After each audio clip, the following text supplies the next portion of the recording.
Good morning and welcome to Roy Branson Legacy Sabbath School.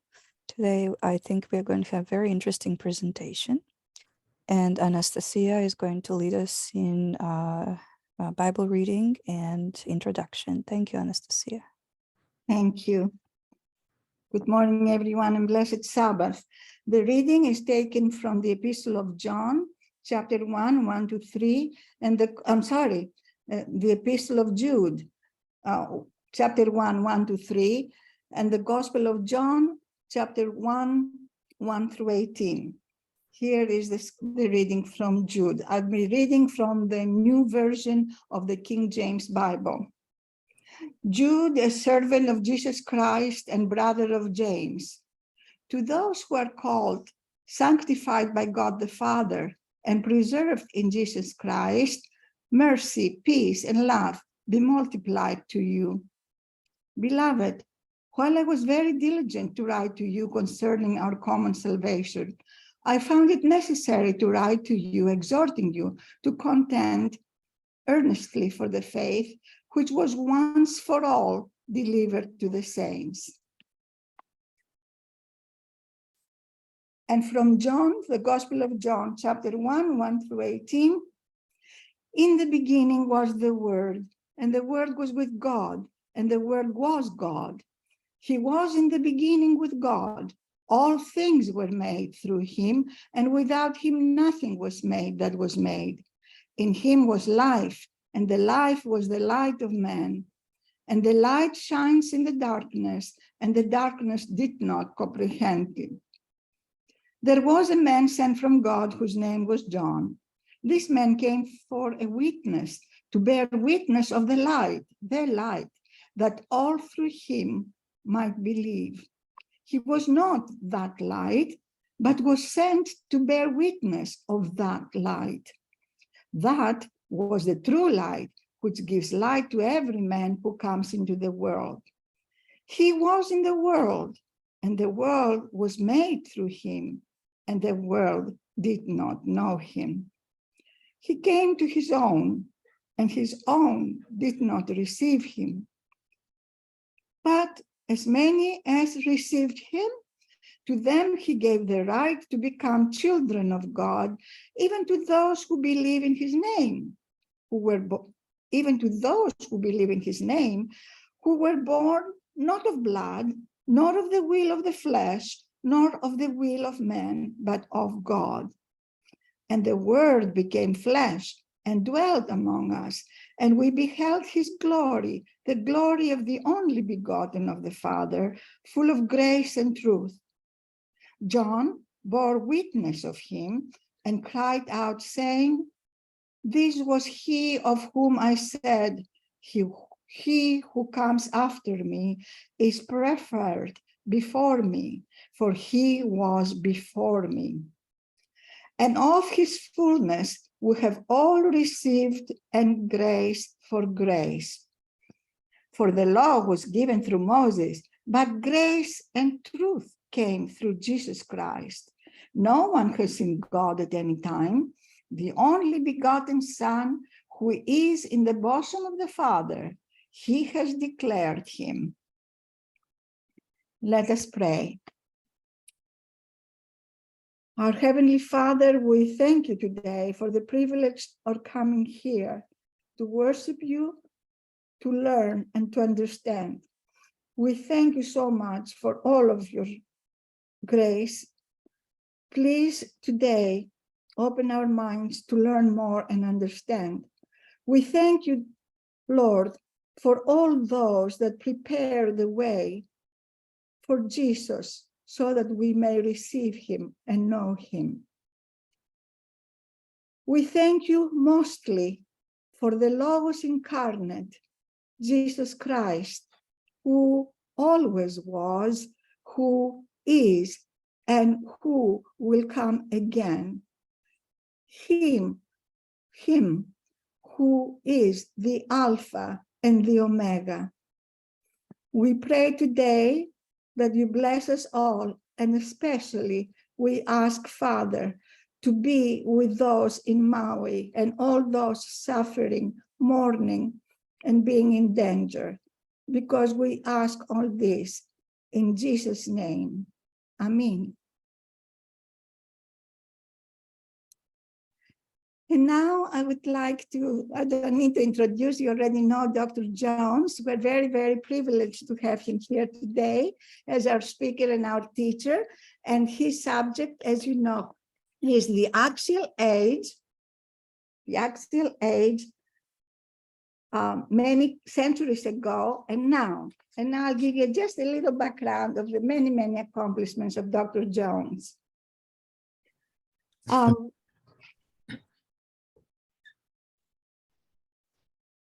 Dr. Jones has served as a professor and administrator in Asia, as well as in Loma University, La Sierra University. He was the dean of the HMS Richards Divinity School at La Sierra for many years.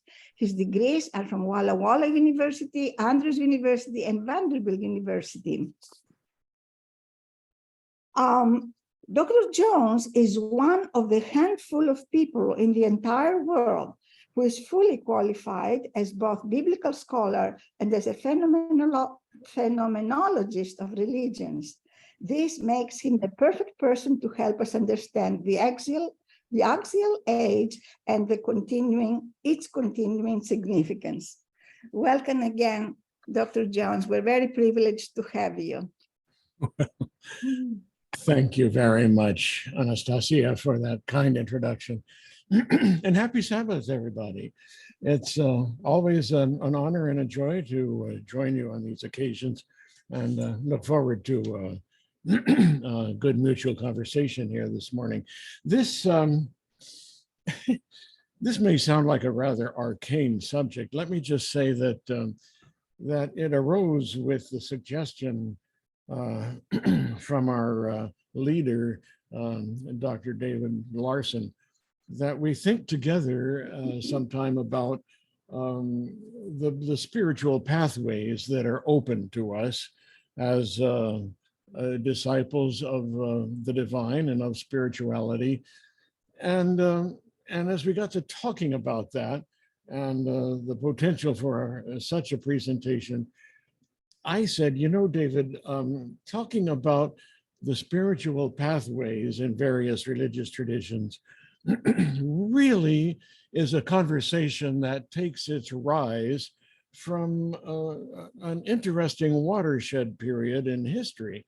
A few years ago, about 2,500 years ago, and we really need a little bit of background on that first. So out of that conversation came the decision that we would spend some time together this morning talking about a kind of a turning point in human history, reaching back 2.5 millennia ago, roughly, and kind of get that on the ground out in front of us. And then maybe a couple of Sabbaths from now, on the 26th, I believe it is, we can talk about those, their spiritual pathways. So this is by way of foundation or introduction or background, if you like. And you don't have to believe any of it or accept it or not, but at least it gives us a kind of a framework, at least, to think about these things from the same perspective that scholars tend to think about it. And then we can pick up the ball from there as we like and go on from there. So with that in mind, if we could, first of all, how's my audio coming through? Are you hearing me okay? Yes. Yes. Is that all right? Okay. Secondly, now if we could go to a screen share, I think that would help us get into this a little bit. Oh, yeah, here we go. Yeah.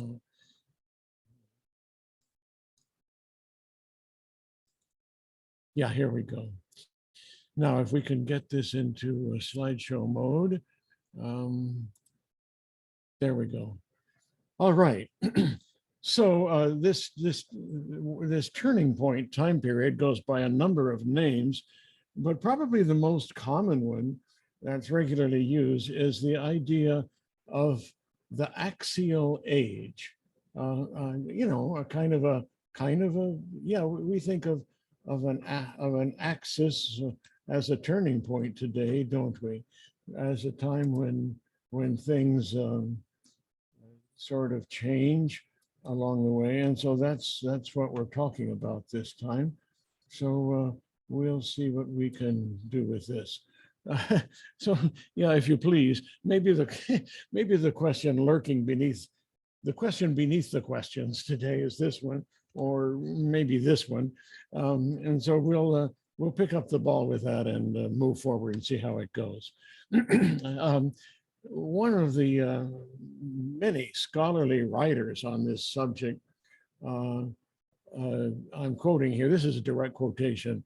He writes, Buddha, Confucius, Lao Tzu, Zoroaster, Mahavira, the principal authors of most of the Hindu Upanishads, Grecian innovators such as Pythagoras and the unknown founder of Orphism, even the Israelite prophets, Jeremiah, Ezekiel, as well as the biblical author referred to as Second Isaiah, they all, these formative period, these people all lived in the 6th century before the Common Era, BCE, meaning before Christ, before the Common Era. Now, isn't that interesting?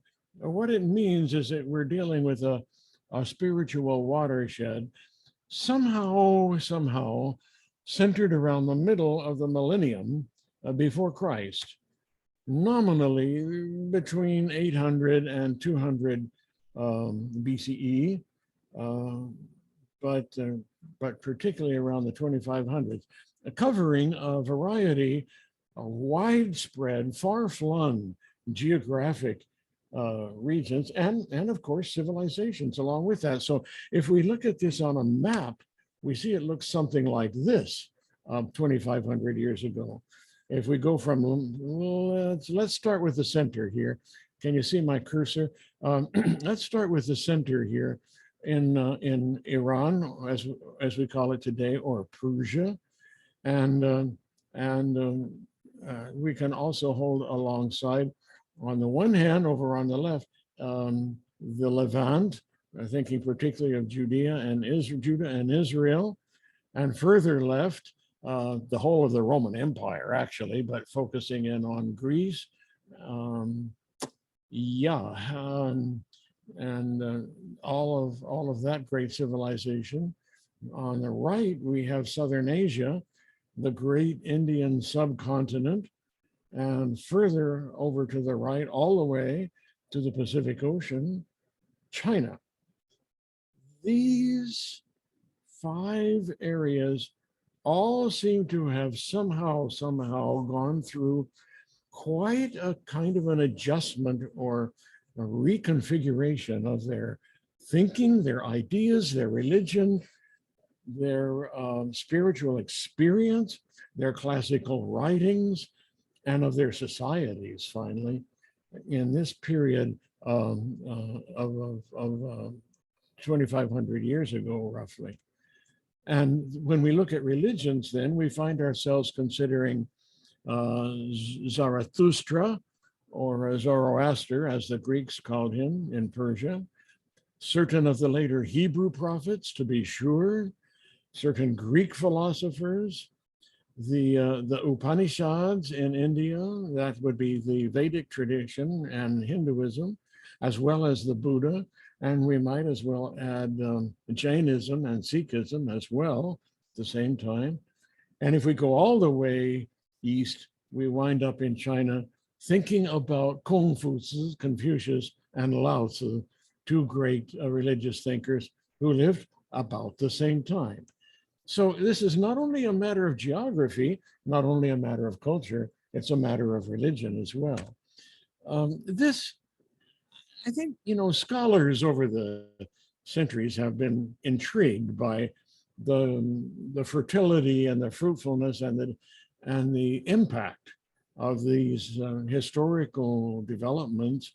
But the person who first really set this down and wrote it out in some thoroughness and reflection is Karl Jaspers, a German scholar, although he lived much of his life in the United States. In the last century, you see his dates there. Jaspers was a perceptive and insightful thinker and a careful writer. We see, in addition to his book on the origin and goal of history, his English translation, he wrote it first in 1949 in German, and then the English translation came out in 1953. He followed it, however, with another volume on certain particular great thinkers and leaders: Socrates, the Buddha, Confucius, and Jesus, for whom he clearly, all four of whom he clearly had a great respect, profound interest in, and so he wrote this little book on these four great thinkers as well, come out of this, roughly this same period. This work of his now has been followed by a lot of serious, thoroughgoing, careful, highly academic work by respected scholars, and it has become quite a conversation in the academic world. There are books and books.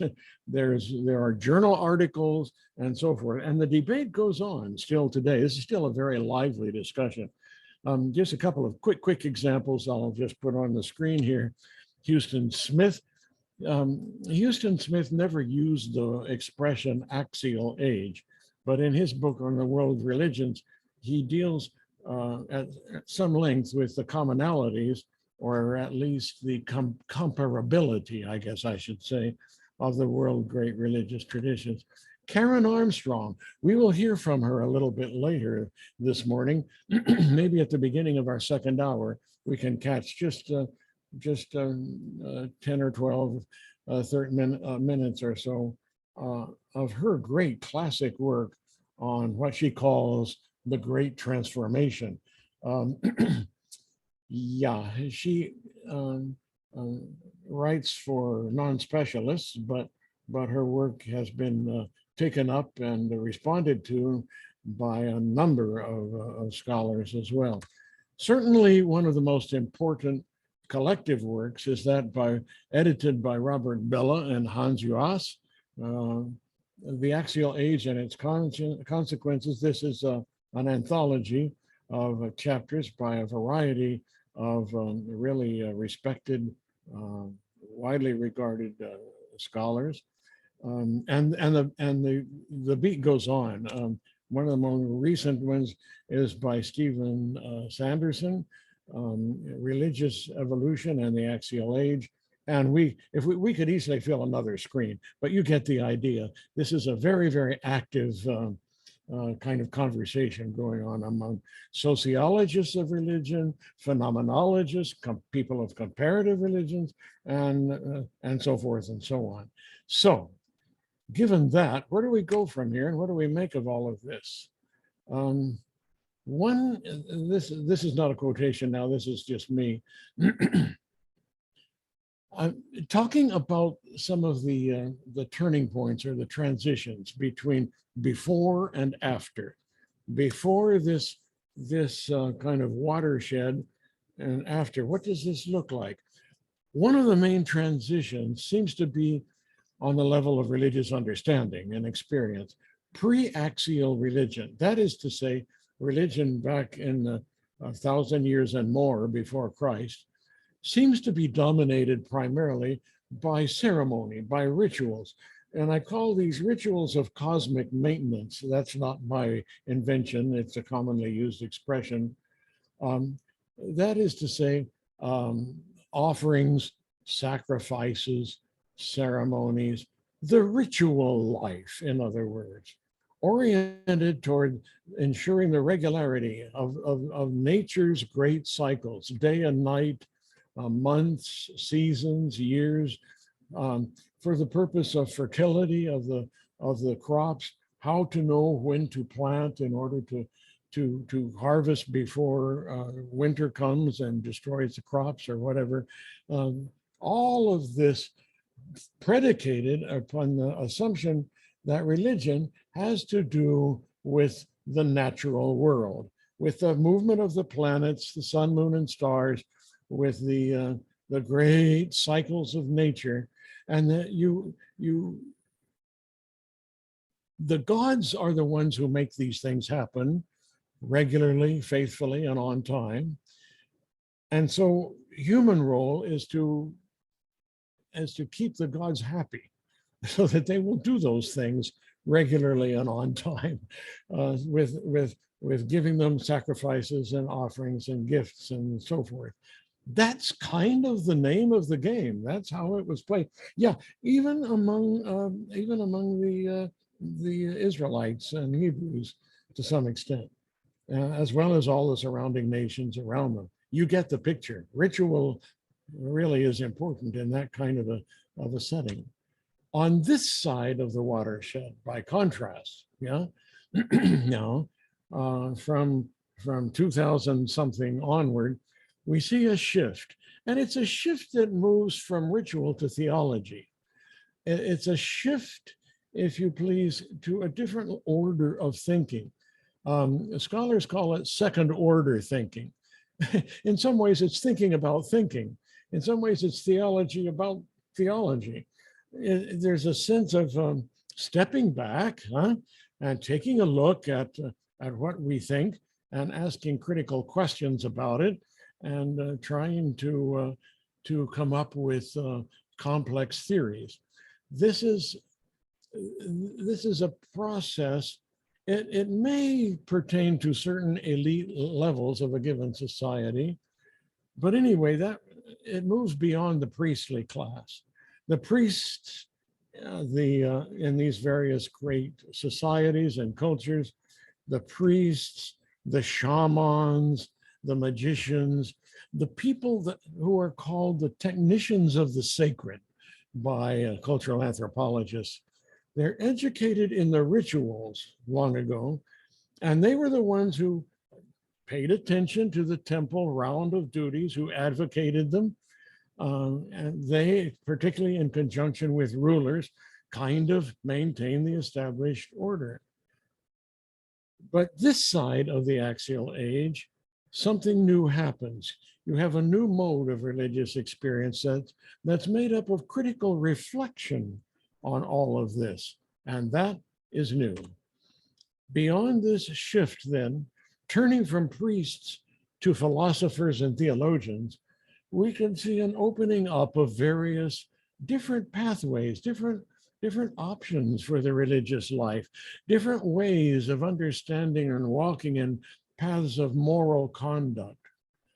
And so in the previous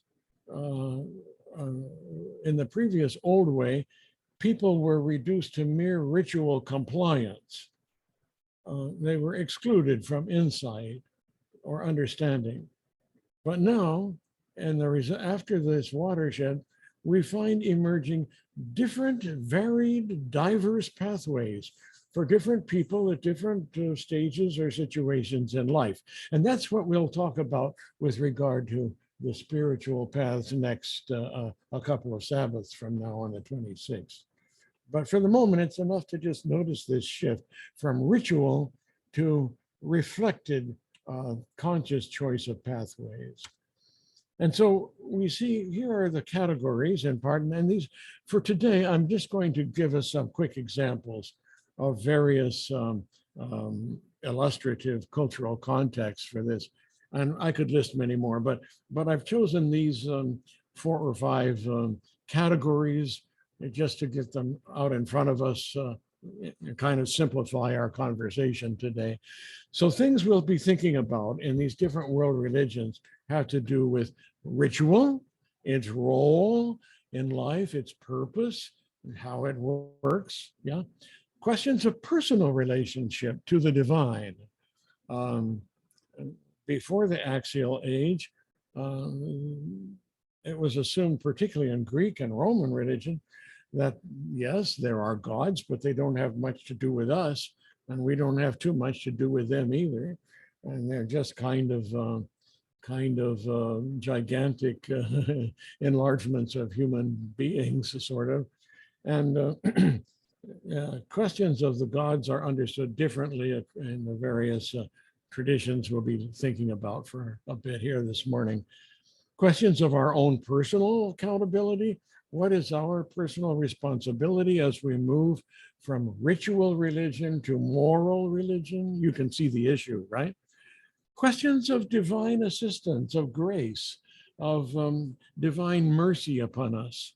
Well, I'm suggesting that we keep that in mind a little. And of course, what is really, really interesting, something totally new, something we do not have before the Axial Age, but uniformly comes out during the Axial Age in all of these different religions. And that's one or another version of the golden rule of our relationship to one another. So you get the categories. We'll move along and get into some of this now. So let's start.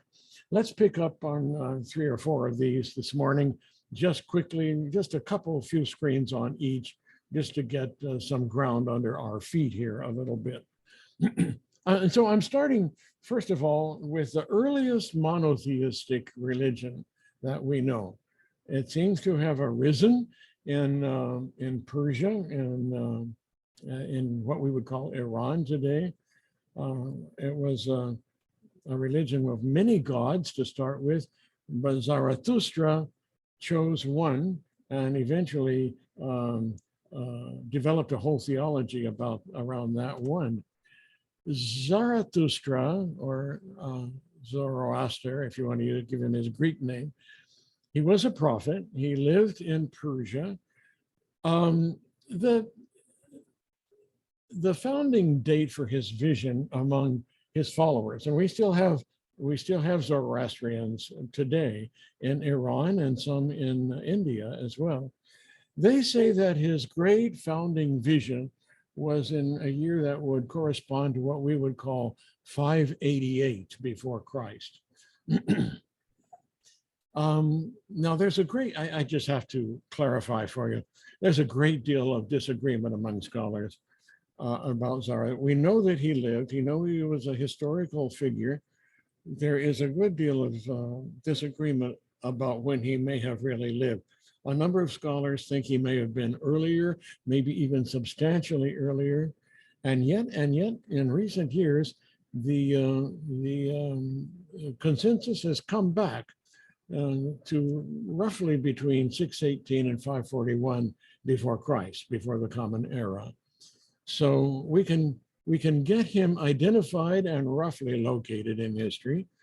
And his main thing, and this is a little new, is that there is this one great divinity among all of the divinities, Ahura, and Zarathustra added the title Mazda. Ahura means something like great ruler. Mazda means wisdom, so ruler of wisdom or divine, wise ruler or something. It had nothing to do with automobiles. It's true that Zarathustra was a prophet, but I don't think he foresaw that far down the road. So this is simply the Persian word for wisdom. Now, part of what's interesting about this is that there was another kind of spiritual force or power personified as Angara Mainyu, later called Achiman. And he's kind of like the role of Satan or al-Shaitan, as the Arabs called him. And that name, Shaitan, seems to also have roots in Persia as well. So it's a kind of a dualistic religion. Dualistic, but not symmetrical. In other words, the two divinities are not co-equal, and they do not go on forever. Eventually, there will be a great last judgment, And at that point, Ormuzd or Ahura Mazda will vanquish Achiman or Angra Mainyu, and he will be destroyed. Humans then are subject to divine judgment. We are accountable to God. It first started out that this Ahura Mazda was a god among gods, a kind of a polytheism with one main god on top.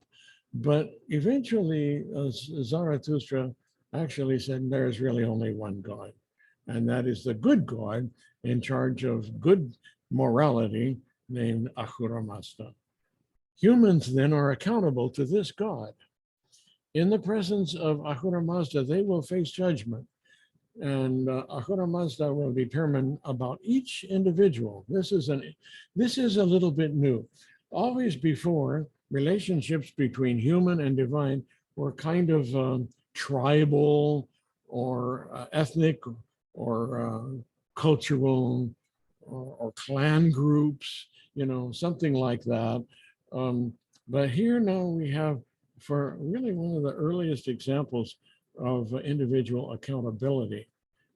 And so we are each to be judged according to our individual freely chosen conduct, either of obedience or disobedience, good doing or wrongdoing.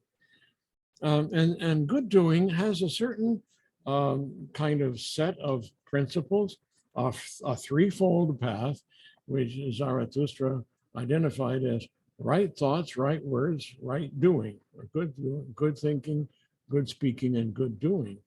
And he said, if you get those three categories right in your life, you will be rewarded in the hereafter. Men and women are equals in spiritual terms. Not one is not over the other. They both have important duties. It's a cheerful religion in a way. That's interesting, isn't it? Our duty is to spread happiness. We're to do good things through deeds of sympathy and empathy toward others, kindness, charity. This is the way it works for Zarathustra.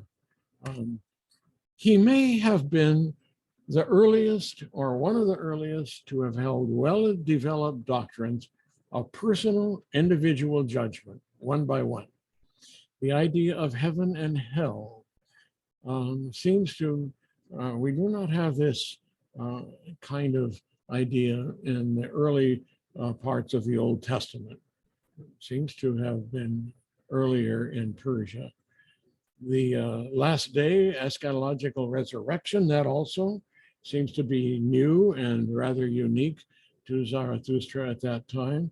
Universal last judgment, everlasting life, and interestingly, not a dualism between body and soul, but of a body and soul reintegrated together at the time of the resurrection in the last day. Isn't that interesting? The sacred texts called Avestas spell out these basic doctrines. Actually, Avesta was the language they spoke, but is also used by scholars for the scriptures. These scriptures are composed, at least the earliest ones of them are called gathas. These are hymns, or psalms of praise. And tradition claims that Zarathustra composed many of them himself. There were also rituals, to be sure. Prayers are to be memorized and recited, honoring Ahura Mazda as the great God, or prayers for benefit of ourselves, or prayers on behalf of others, people who are sick or suffering in some way. Yeah, kind of like in some way, some of them are kind of like the Psalms in our Old Testament, similar to such prayers. There are also evil spirits. They are not fully God, and they're called devas. The word devas has other meanings when we encounter it in India later. They are divinities, but here they are evil figures.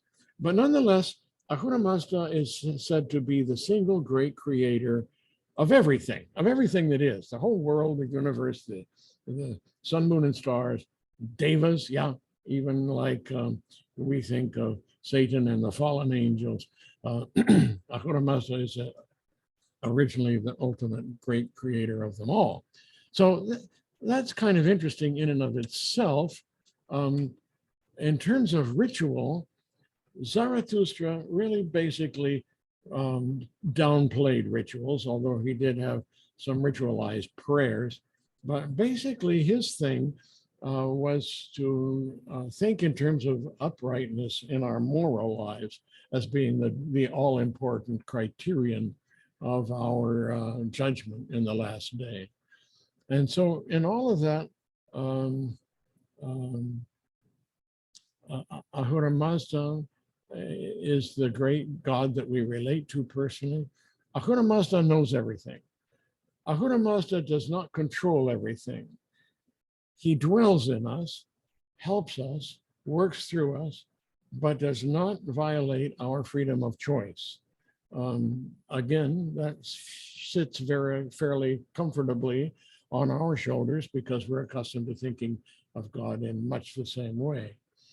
And in the Avesta, we have the golden rule expressed: don't do to others whatever is injurious to yourself. It's expressed negatively. Some people call that these negative expressions of the rule as silver rule, but the fact of the matter is they all go back to the same principle, whether expressed positive or negatively. Do unto others what you would have done, or don't do to others what you don't want done. Yeah. So you get the picture there. Now, the interesting thing about all of this, in part, is the question of connection and spread. And we're going to find ourselves thinking about this issue in greater degree as we step back and look at this whole picture in a bit. But of course, as we know, the Jews were in the Babylonian captivity, had this contact with Iranian thought. And I'm quoting here from Robert Charles Sainer, The Dawn and Twilight of Zoroastrian. He was a funny looking kind of guy, as you can see from the picture here, but he was an outstanding scholar. He had an affinity for languages. He was an outstanding scholar of Middle Eastern and South Asian religions and cultures, and immersed himself. He eventually held a very important position at Oxford University for all of his knowledge and wisdom about these things. I'm quoting from one of his several books now. He writes, from the moment that the Jews first made contact with the Iranians, they took over the typical Zoroastrian doctrine of an individual afterlife. In this afterlife, rewards are to be enjoyed and punishments are to be endured. This Zoroastrian hope gained ever surer ground during the intertestamentary period, that between the Old and New Testament. By the time of Christ, it was upheld by the Pharisees, notice the word, whose very name some scholars have interpreted as meaning Parsi or Persian, that is, the sect of Jews most influenced by Persian thought. So the idea of a bodily resurrection at the end of time was probably original to Zoroastrianism. However, it arose among the Jews, for the seeds of the later eschatology are already present in the Gathas. Elsewhere he says, we cannot imagine that the Jewish people were captive classically for 70 years, but in great degree for a couple hundred years in Mesopotamia and beyond, and only learn the names of the days of the week. Surely they absorb some other ideas than that. And we do see emerging by the time of Christ in Judaism, a number of things that seem to have had roots in Persian thought. This is just a quick look at this today. If we want to, maybe in some future Sabbaths, we can go back and take a deeper look at these issues. It may be, for example, what was it, several Sabbaths ago, we talked about apocalyptic thinking. it appears to us that some apocalyptic ideas that Jews absorbed may have arisen first in this context as well. We can talk more about that in the future. If we want to pick up this connection and explore it further, we can certainly do that. But for today, now just moving along, let's then go from Iranian to Hebraic cultures a little bit and see what we can make of that.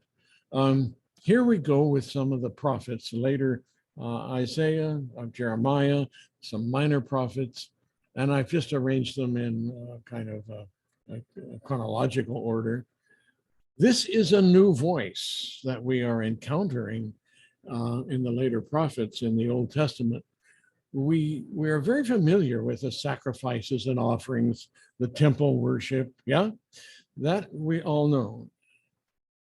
What is amazing is that we have this countervailing voice from prophets. Here's Amos quoting God, speaking on behalf of Yahweh. I hate, I despise your religious festivals, your holy days, your observances. Your gatherings, your assemblies are a stench to me. Even though you bring me burnt offerings and grain offerings, I won't accept them. You bring choice fellowship offerings. These are categories from the book of Leviticus, you'll recognize. I will have nothing to do with it. I have no regard for them. Away, get out of here with the noise of this music of your, I won't listen to the music of your harps. Stop it. We can see God putting his hands over his own ears, you know? Yeah. Well, then what? If not verse 21, 22, and 23, what we have here is not only God complaining against the rituals and ceremonies, the sacrifices and offerings, morning and evening and all of that. Instead, a different path. It's not just rejection of the ritual, is it? Rather, it's commendation of something else. Rather, let justice roll on like a river, righteousness like a never failing stream. Here is the shift. You see it before your very eyes, from ritualized religion to moralized religion and ethical accountability. We see it again and again. That's Amos, mid 700s. Let's move on. Here's Micah of a little bit later. Here, and this is also familiar. We know this so well. It's such classic language. How shall I come before the Lord? What shall I bring in my hands as I bow down before the exalted God? Shall I come before him? Burnt offerings, calves a year old. Will the Lord be pleased with thousands of rams, 10,000 rivers? This is really getting ridiculous, isn't it? Absurd. Rivers of olive oil. The firstborn of my transgression. Ouch. Fruit of my body. For the sin of my soul. This, of course, is reference to the Jebusites and other tribes in Judah and Galilee and Canaan who practiced child sacrifice. And so Micah is even asking, is this the way? If I do that, will I get God's positive attention? And then again, once again, the same thing, the turning point. He draws a line between verses 6 and 7 on the one hand and verse 8. Hey, people, he says, look, he has shown you, you know what it is. What does the Lord require? Just this: act justly, love mercy, walk humbly. The shift before our very eyes from ritualized religion to moralized, ethicized religion. It's shocking, really, when we put these prophets side by side and hear them in unison singing the same song. Here's Isaiah. This is the latter half of Isaiah. The scholars call him Deutero-Isaiah, starting with about chapter 40 of what the book we call Isaiah. The people are complaining, they're crying out to God in what we call chapter 58. God, here we are. Here we are. We've been fasting. We've been doing all the rituals. We've been, keeping the Sabbath so assiduously, and you aren't even paying any attention. Here we are. We've humbled ourselves, and you haven't even noticed. And here's God's answer. It should come as no surprise to us, right? Given what we've just seen. God says, isn't this the kind of fasting I've chosen? Not starving yourself on the Sabbath day, but loosing the chains of injustice, untying the cords or the yoke, set the oppressed free, break every yoke. Is it not to share your food with the hungry? Provide the poor wanderer, the stranger? Can we say the immigrant with shelter? When you see the naked, to clothe them, turn not away from your own flesh and blood, and ultimately from others as well, it means. Malachi, here we are, right down to the end of the Old Testament. Same thing, same story. Here's God looking down from heaven, and saying, I hear you down there. I hear you. I hear you mumbling and grumbling and complaining. What a pain this is. What a burden. You turn up your nose in this temple, in the courtyards at the sacrifices and altar of offerings. You turn up your nose and say, this really smells. Yeah. You turn up your nose. When you bring injured, second-rate diseased animals, should I accept them? Okay, now here's something new. Now, not only is God rejecting the people are basically not playing sincere with God either. They're bringing second-rate offerings. God is simply saying, look, I've had it with you all. I'm not even going to accept your offerings anymore from your hands. Wow. All of this sets us up with a polarization between priests and prophets. Priests, the maintainers of the rituals and the ceremonies and the temples, and the prophets who live out in the desert in animal skins, living on locusts and wild honey. But they appear periodically, they come in needing a shave and a shower, and thundering against this combination of rulers and priests, and saying, look, God is no longer in this ritualized religion of yours. God is in the need of the hungry, the stranger within your gates, and so forth. A real turning point. And so it turns out that the Hebraic culture also has experienced something of what we might call an axial age transition. It's not, when we look at the question of ritual, we've seen that, but we also compare the question of divine grace and favor. And we have a tendency to say the Old Testament is a religion of law and the New Testament is a religion of grace. But the fact of the matter is the axial age is already taking hold in the writings of the prophets in the Old Testament. Here, for example, is this vision. Zechariah has a vision, and he says, God showed me Joshua. Yeah, even Joshua. Here's the priest, standing before the angel of the Lord, and Satan stands at his right side to accuse him. Maybe because he's a priest, maybe because he's a administrator of the rituals.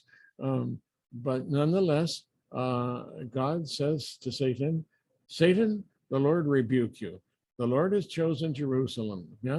This man, he's a burning stick snatched from the fire. And it goes on and says, Joshua, his righteousness really wasn't very good. He's dressed in filthy clothes and he stands before the angel, meaning he really is a sinner. The angel says to those standing before him, all right, remove the filthy clothes. And he says to Joshua, see, look, I've taken away your sin. Now I'm going to put fine garments on you. Then he says, and put a clean turban on his head. And so they do that. They clothe him in a fine garment, clean turban. And the angel of the Lord stood by. Here then, already in the Old Testament, we have a picture of divine grace, divine open-hearted kindness and goodness, taking away the guilt and making him as if he had no sin anymore. Yeah, there is grace already in Judaism, even before Christianity. We see the first intimations of this divine favor coming in, and it's part of the watershed, part of the shift of the axial age, and that carries forward right on down to the time of Christ. Here is a story of Hillel the Elder. He was a contemporary of Christ. He died about 10 AD, 10 of the Common Era. Hillel the Elder was an enlightened Jewish scholar and thinker. And the little story is told by this man who's a bit presumptuous. He comes in before Hillel the Elder and says, "You're so famous.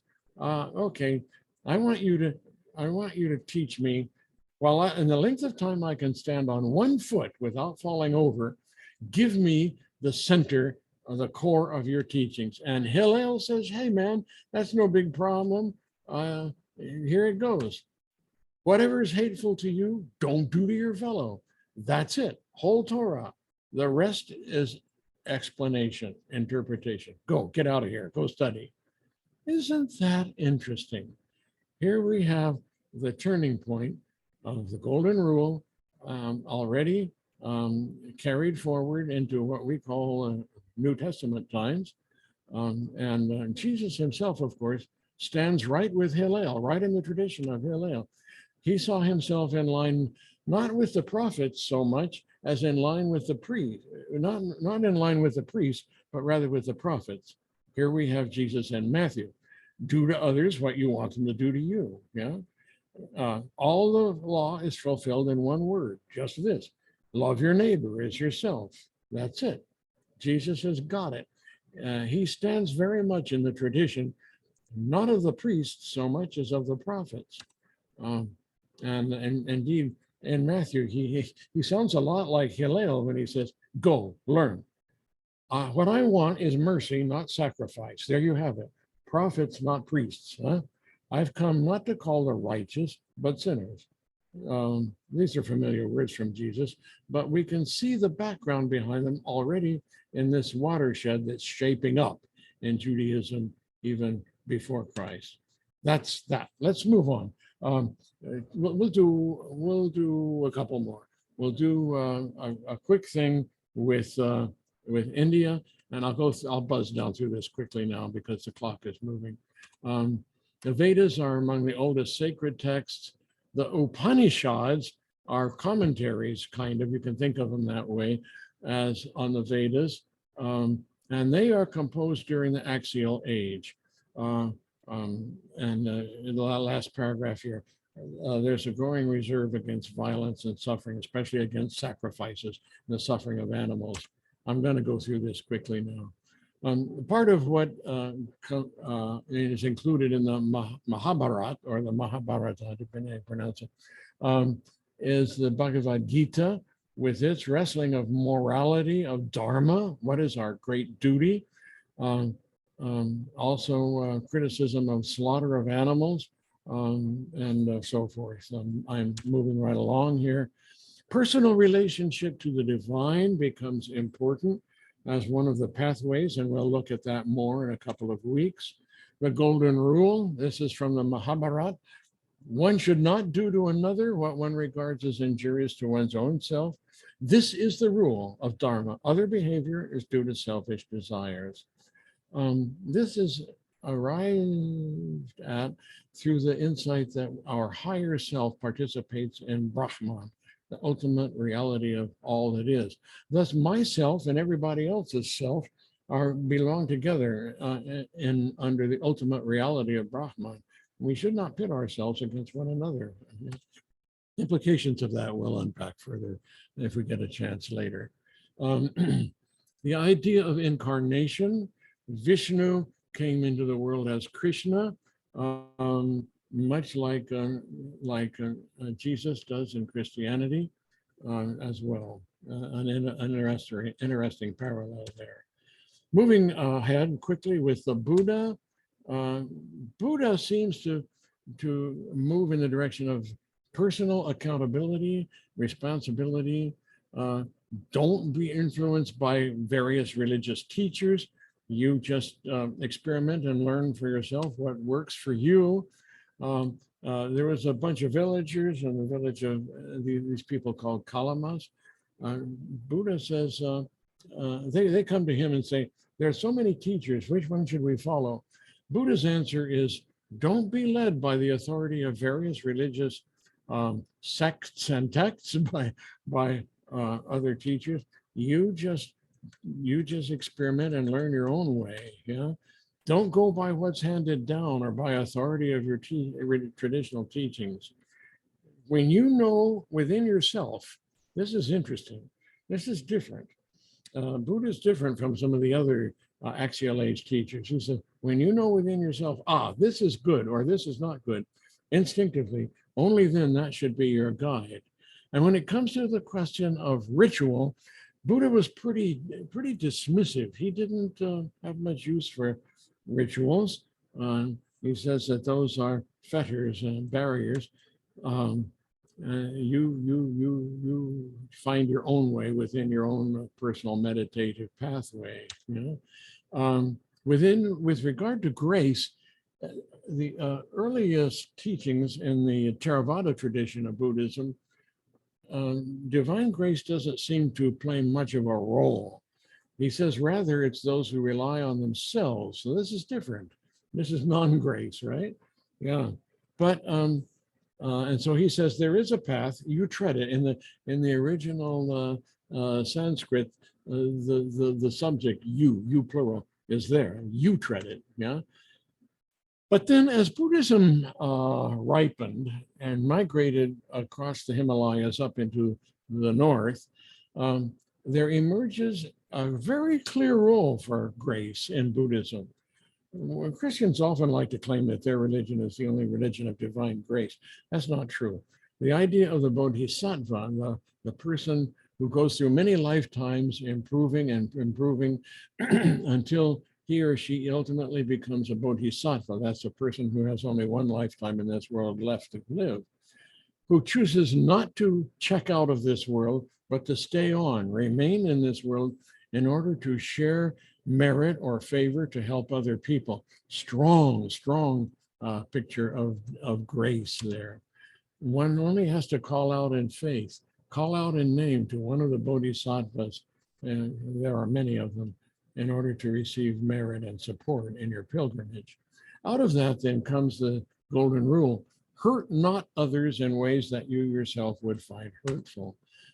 A person should go through life treating all creatures as he himself would choose to be treated. And then finally, a quick word on Confucius, who lived in the period, he was probably born in 481, a very, very difficult, poverty-stricken, deprived home. Two big questions. This was a time of the warring states. Periodically, dynasties would arise and fall. And the question that we are facing today in our society is, how does power get passed on? Well, in those days, it was passed on by warfare. A new family or tribal group or clan would arise and attack the weakening rulers and destroy them. And that was how you got a new dynasty established. But that was a terrible way of doing things. And the Chinese people began to recognize that there's got to be a better way, particularly since they did not have nuclear fission in those days, obviously, but they had invented recently in Confucius' time, just before he was born, the crossbow, which was a devastating weapon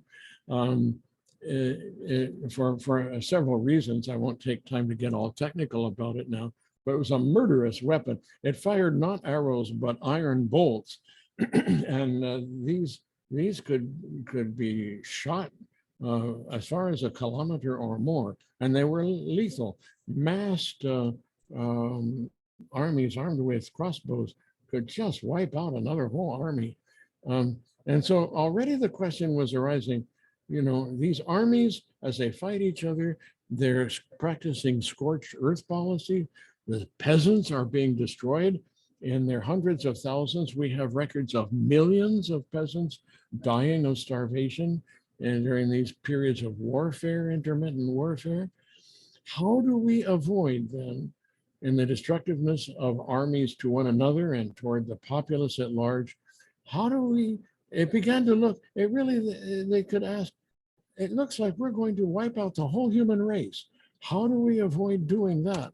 And the answer to that question was, help people become good, ethical, moral people.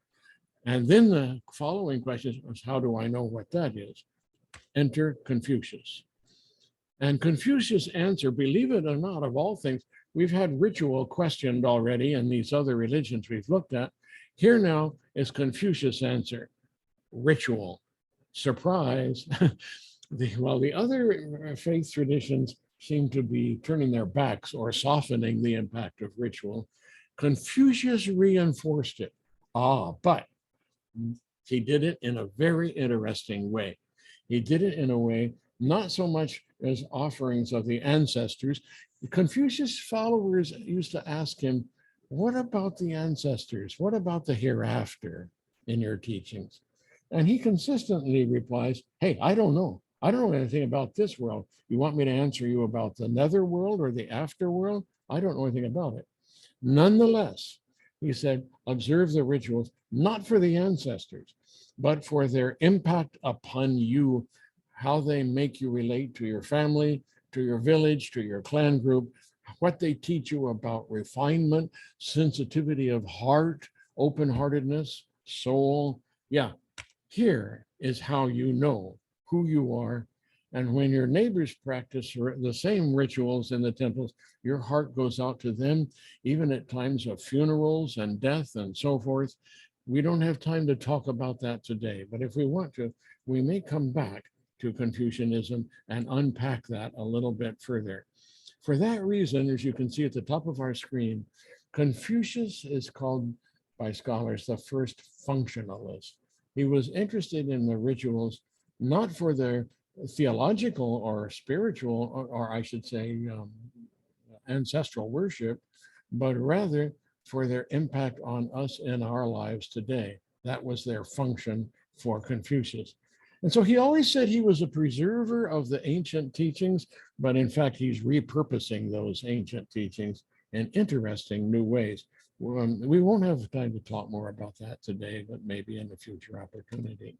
So here we are. Self, fundamentally, the transition is to one's obligations. Ritual, in service of human and societal needs. Golden rule, don't impose on others what you wouldn't choose for yourself. The rabbis pick up on all of this. For the rabbis, the love of self is legitimate, but it derives from love for God and flows out to love to neighbor. The Upanishads, the Atman identifies us with other selves as in ways that make us sympathize with them. Buddhist answer, negation of the self, an-atman, but there's more to be said. It's hard to be selfish when you don't have a self to be selfish with, after all. Confucian answer, the self is at the intersection of relational axes within the family, the village, the clan group, and so forth. And so how does this happen? What do we make of all of this? A few quick slides now to round this off now. One of the proposals is of diffusion. Under a time of ancient growing mobility, particularly with horses being domesticated, increased contacts with other people through trade, conflict, shifts in human settlement patterns, not just individual cities, but nations now with many cities, and had an impact on people's understanding of who they are and how to relate to one another. Some increase in literacy, particularly with alphabets moving beyond ideograms to phonetic alphabets of sounds That helped more people to learn to read, not just the upper class. Rise of philosophy that led to theology, particularly within the Greek thinkers, whom we haven't really had time to look at today. Here's Karl Jaspers again. Let's get him a quick couple paragraphs. He says, here we have this history of the whole Eurasian bloc with these advances, migrations, conquests. People think, these are his exact words, but I'm quickly paraphrasing. People think that this is how these ideas spread. And he acknowledges, he says, these finds of archaeological, ornamental characters, ceramic ware and their patterns particularly, do go back. But against this, he says, we must acknowledge the spiritual movement of the Axial period is more than just exchanges of silk and pottery ware and so forth. That does not count for the spiritual similarity. He acknowledges that. He is scratching his head about what this means. In fact, he goes on, and this is direct quote now, he says, no one can adequately comprehend what occurred here and became the axis of world history. The facts of this breakthrough must be seen from all sides, yeah, in order to gain a provisional conception of the Axial period, which he says grows more mysterious the more we examine it, yeah? And now he goes on and talks about himself. It may seem to the reader as though I were out to prove the intervention on the part of the deity of God, yeah, without openly saying so. But he goes on and says, nope, by no means, for that would be an importunity against the deity. I would like, he says, to maintain awareness of the dependence of our cognition upon cultural standpoints, current standpoints, methods, facts, and thereby of the particularity of all cognition. I should like to hold the question, however, open and leave room for possible new starting points in the search for knowledge, which we cannot imagine in advance at all. Basically, he acknowledges, I don't know the answer to this question at all. Here now, by comparison, is another scholar. Rodney Stark is well known as a scholar of what he called rational choice theory. He very, very hard-headed. He's a psychologist and of religion. I mean, sociologist, I should say, of religion. Very secular minded. And his study over the years he's produced about 30 books of the mechanisms involved in how people make religious decisions and so forth. But recently, get this, here we have him raising the problem. Buddha, Confucius, Lao Tzu, Zoroaster, Mahavir, and so forth, all lived in the 6th century. Was this a coincidence? He goes on to ask, an example of diffusion or what? And then he goes on and says, seldom has anyone, any scholar with respectable academic credentials, considered the possibility that these similarities may testify that authentic revelations, get that? Isn't that interesting? I never thought I would see Rodney Stark speaking this way. This is recent. Possibility that authentic revelations underlie many of the major faiths. He says, actually, the dominating scholarly perspective regards all revelations as purely psychological events and assumes that the answer to where God was prior to Abraham's generation is that Yahweh hadn't been invented yet. And he goes on and says, that certainly was my view early in the 1980s when I wrote a chapter on the evolution of the gods. Today, he says, my answer is quite different. As should be evident from the title of the book he's writing, Discovering God. Cultural evolution often takes the form of discovery. Sharp sticks become flint-headed spears. Alchemy becomes chemistry. But in this instance, what evolved were human conceptions of God, which also constitutes discovery if one posits that God exists. So it's not evolution, it's discovery under divine guidance. So as to where God was in primitive times, I should raise the possibility that he was there all along, revealing himself within the very limited capacities of humans to understand, each in their own way across cultures. Isn't that interesting? I see that as a stunning reversal by a secularly minded student of religion. Karl Jaspers was certainly secularly minded. He writes, and this is the close of one of his paragraphs. Again, this is exact wording, his wording. The axial period ended in failure. History went on. But then he says, only this much seems certain to me. Our present day historical consciousness, as well as our consciousness of our present situation, is determined down to consequences I've only been able to hint at by the conception of the axial period, irrespective of whether this thesis is accepted or rejected. It's a question of the manner in which unity of mankind becomes a concrete reality for us. And that's all he has to say. He basically says, I don't know the answer.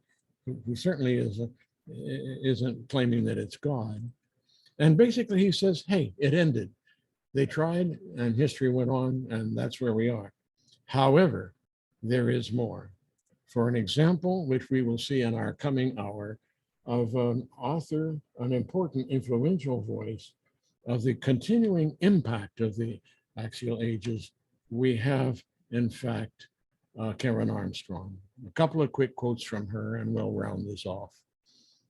She writes, during this period of intense creativity, spiritual and philosophical geniuses pioneered an entirely new kind of human experience.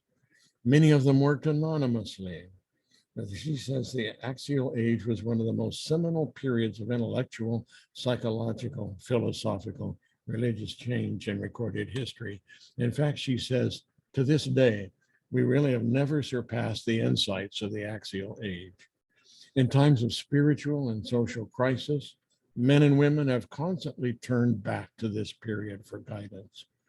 They may have interpreted the axial age discoveries differently, but they have never succeeded in going beyond them. And her final paragraph here, she says, look, the axial sages were not interested in providing their disciples with a little edifying uplift, after which they could return with renewed vigor to their ordinary, self-centered lives. Their objective was to create an entirely different kind of human being. And all the sages preached spirituality of empathy and compassion. They insisted that people must abandon their egotism, their greed, their violence and unkindness. Further, nearly all the axial sages realized you cannot confine your benevolence to your own people. Your concern must somehow extend to the entire world. When we look around us today, it's not hard for us to understand our need for the insights of these ancient wise ones. Whatever we make of it and whatever we think it came from, we clearly need the benefit of these people. And so we can take a little break now if you choose to, and then maybe when we come right back in a few minutes, we'll look at a few minutes, just maybe about 13 minutes of a lecture by Karen Armstrong where she picks up on that. Yeah, okay, thank you. Maybe we can stop the sharing and pick up the ball and see where it goes from here now. I'll turn it back over to Anastasia. Thank you. Thank you. Thank you very much, John. We have a 5-minute break, so we're coming back at 11:50. Thank you. Yeah, thank you, Simona. I'm sorry I ran over a little here. Yeah. No, don't worry about it. John? Welcome back, and we are now going to watch the video. Thank you.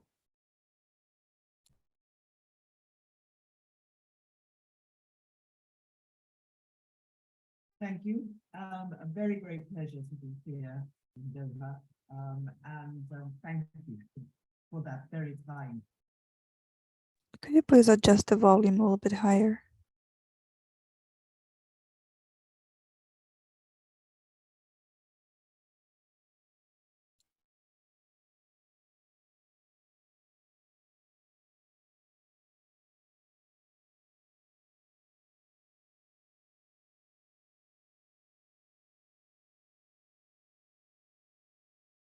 Introduction.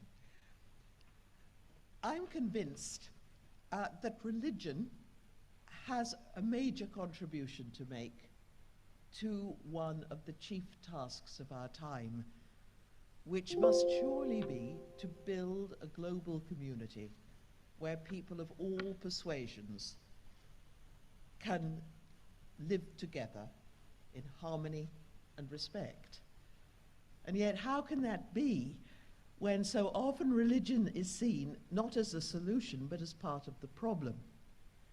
All too often, religious people are said to be ill at ease with the pluralistic society that is coming into being in our global world.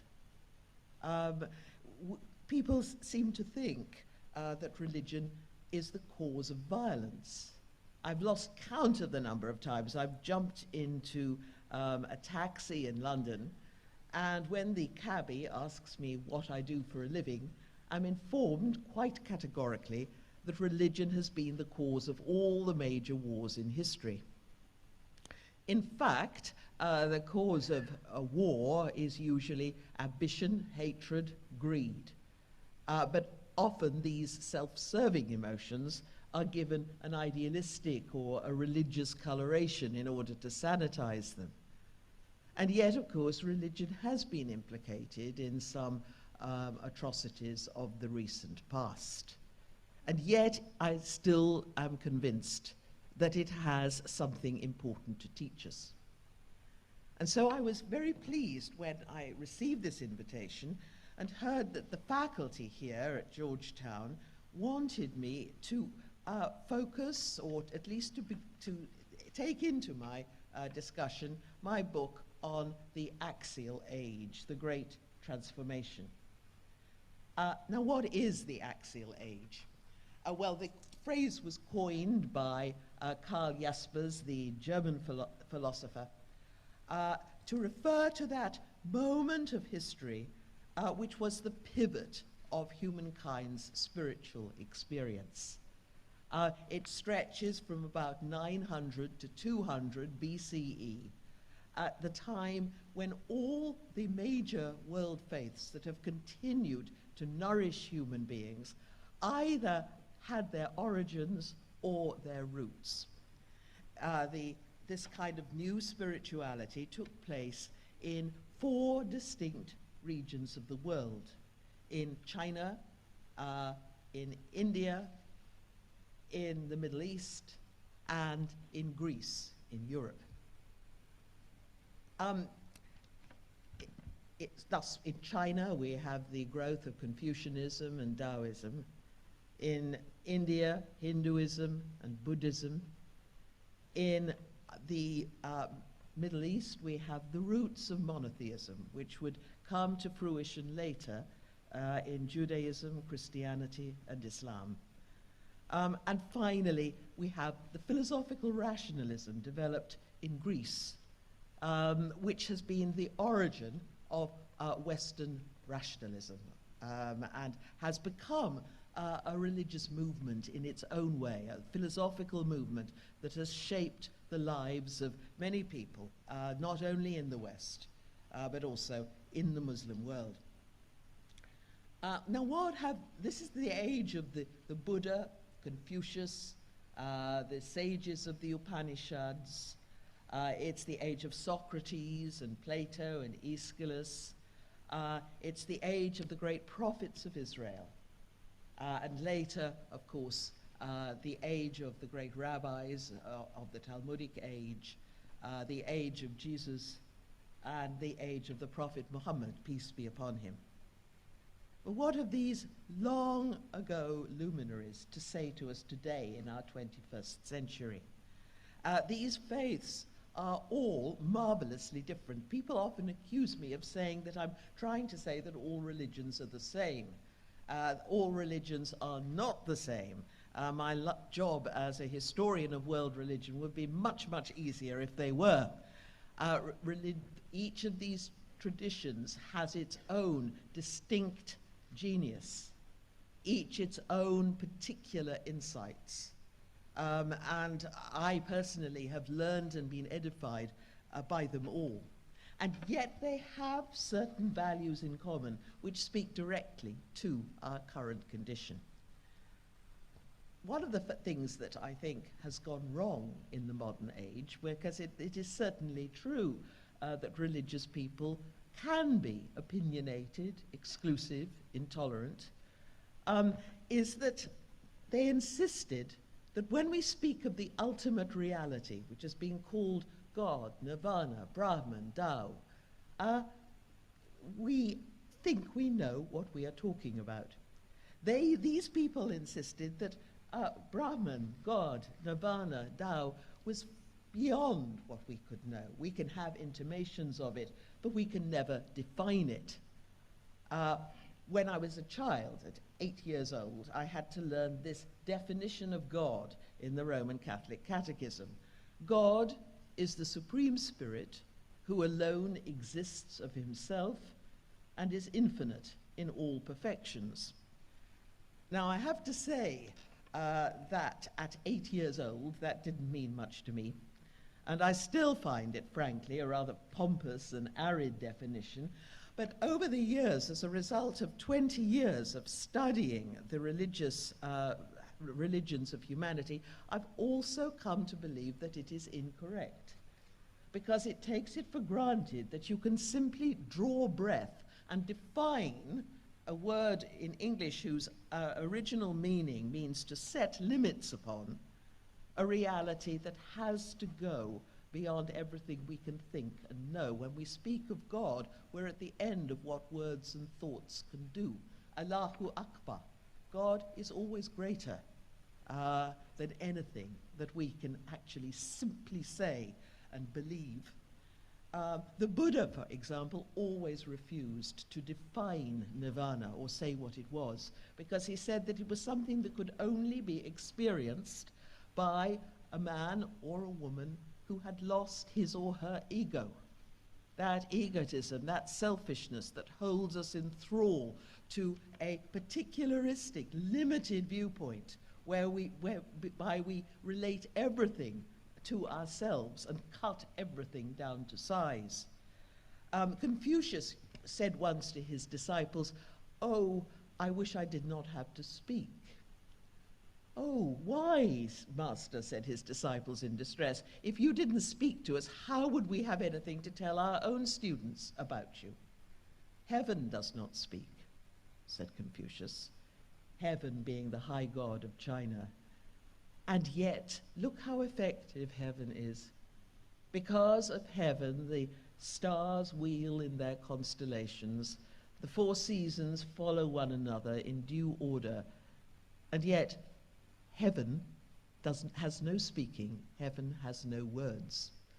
And I think he was trying to indicate that if we could only stop all this sort of theological chatter, we too might become as effective as heaven itself. In the Indian subcontinent, the ultimate reality was called Brahman. And it was absolutely impossible to define the Brahman, to cut Brahman down to a neat definition. Brahman can be translated the all. Brahman is not a being. Brahman is, you can't pray to Brahman, because Brahman is also in yourself. It would be like speaking to yourself. And yet, in the 10th century BCE, the Brahmin priests established what I believe to be an authentic model of theological discourse. The object of this competition, it was a sacred competition. The Indians were Aryan people, and they loved competition, like the Greeks, who were also Aryans. And the object of it was to find a verbal formula in which to describe or encapsulate the Brahman. An impossible task, you might think, but nevertheless, they continually tried to achieve it. And it would begin by the priests heading off into the jungle, into the tropical forests, where they made a retreat. And that tells us something straight away. You can't talk about God in the same way as we talk about a business deal or have an argument with our wives. Yeah, and so forth. I think Different from I'm sorry. secular. I'm not how is the audio coming through for you? It's very weak for me, but if you were able to follow her, maybe that is enough to give you a sense of what she's about. I think you may want to pull up some of her presentations on YouTube and follow her further, because she's certainly worth listening to. Her voice is one that is needed by many and respected by scholars. She's regarded perhaps as something of a popularizer, but that's not in a dismissive or pejorative sense. And I think you might find some continued value in following some of her presentations. Okay, now I must confess to you, for some reason this morning, my audio has chosen to get rather wimpy. So for our conversation, all I can say is try to speak up as loud as you can, and I'll do my best to hear you. Thank you very much, John. Monty, you're now, we are opening this for discussion. Thank you. All right, welcome everybody. So far, I don't have any hands raised. I'll be watching for that. All right, I see Stephen's got a hand up. We'll start with you in a moment, Stephen. Just a reminder, please limit yourselves per time in the queue to one comment and one question, or 2 questions. If you have more, I'll put you back in the queue. All right, let's go to Stephen, and I'll be watching for hands. Thank you. I really appreciate this presentation. Thank you so much, Dr. Jones. I've been convinced for a very long time that the Holy Spirit has been active in the universe all along, since the beginning of creation. I think having grown up in a Protestant tradition, sometimes we get confused and think that the Holy Spirit only became active at the Reformation. So one of the pivotal books that I have in my library is a book by the author McDonough. It's, the title is The History of Christianity, the First 3,000 Years. Yeah. Yeah. And he makes that point that the seeds of the Christian faith began long before Christ in the thoughts and the minds of, in terms of Western civilization, the Greek philosophers and the pre-Socratic philosophers. Yeah.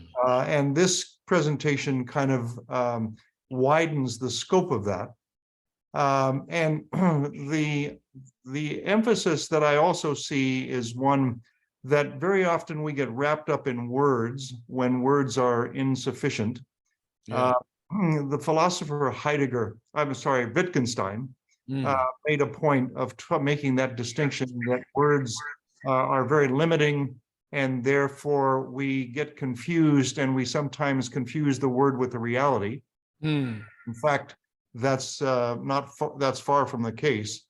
A more modern philosopher, Alan Watts, who was of a psychological background, but also with the Eastern traditions, made the point that when we use words, it's the equivalent of pointing to the moon and having people look at our finger. Yeah. Mm-hmm. Yeah. And I think that's also true of ritual. Ritual are structures where we are given the opportunity to begin to use those rituals that point us to something beyond the ritual itself. But all too often we get wrapped up in the ritual itself and forget what it's pointing to. Yeah. So that would just be those are my observations, and I greatly appreciate the opportunity to have this presentation, which gives, for me, a lot of credence to things that I've kind of discovered. And again, I think this all fits in what I consider to be progressive revelation. And progressive revelation has been going on since the universe began in terms of the acts of God. And I'm reminded that when Christ talked about his sheep, he made the point, and I think it's relevant here, I have sheep that are not of this flock. Thank you. Thank you. Yes. Rites are symbols. Rituals are symbols. A symbol always points to something beyond itself. And to get hung up on the symbol itself rather than its reference, its referent, is to simply do it an injustice. Once we are prepared to acknowledge the potential for something of divine revelation at work in the world at large, across the faiths, we are no longer in a position to absolutize our own faith or to condemn any other faith. This is not total relativism I'm peddling here, but it is certainly humility. And I think we have much to learn from that, don't we? By the way, let me invite all of you to, with me, to go on a first name basis. When you put titles in front of my name, you scare me. So, yeah, so enough said. Thank you, Stephen, for that insightful. You picked up on what I was hoping people would get. Thank you, Stephen. I've got Donna or Jeff next, and then Eduardo and possibly Elmer and Anastasia. So Donna or Jeff? It's Donna. I also want to just add my thanks to Stephen's summary, which is also extremely. As I listen to you, John, I think I've decided that I'm a Zoroastrian, actually. Because Yeah. I've always had difficulty with what I see as the sanctification of human sacrifice that lies at the heart of Christianity. Yeah. And there's a bloodiness about Christianity that can be off-putting, and I understand how people might find it difficult to accept. But I thank you. This has been a fantastic view.